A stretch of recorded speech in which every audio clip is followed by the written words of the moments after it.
আসসালামু আলাইকুম। সবাই কেমন আছেন? আমি ভালো নেই, কারণ আমার আম্মু আমাকে আগের মতো আর ভালোবাসে না। আমাকে দিয়ে শুধু এখন কাজ করায়। খোপ থেকে ডিমগুলো বের করে দিয়ে বলতিছে, তুই হাঁসের ডিম বেশি খাইস, তাই তুই ডিমগুলো ধুবি। কী আর করার, যেহেতু ডিম খাই আমি, তো ডিমগুলো তো ধোয়াই লাগবে। একটা কাপড় দিয়ে সুন্দর করে ডিমগুলো পরিষ্কার করে নিচ্ছি, মানে ভালো করে ধুয়ে নিচ্ছি। আর মনে মনে ভাবতেছি, পৃথিবীতে মা বেঁচে আছে দেখে এত শান্তি পাচ্ছি। হয়তো মা ছাড়া কোথাও এত শান্তি কেউ দিবে না। আর ভাবতেছি, এত ডিম পারে, আমি কোথায় ছিলাম যে জানি না। ডিমগুলো বিক্রি করে তো অন্তত বড়লোক হতে পারতাম। তাই মনে মনে ভাবতেছি, হাঁসগুলোকে দেখলে একটু ধন্যবাদ জানাবো।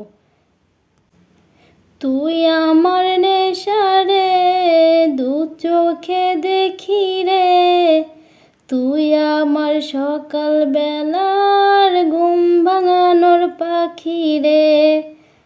গান শুনে হাঁসগুলো পালাচ্ছে। ভিডিওটি কেমন হয়েছে একটু কমেন্ট করে জানাবেন। আল্লাহ হাফেজ।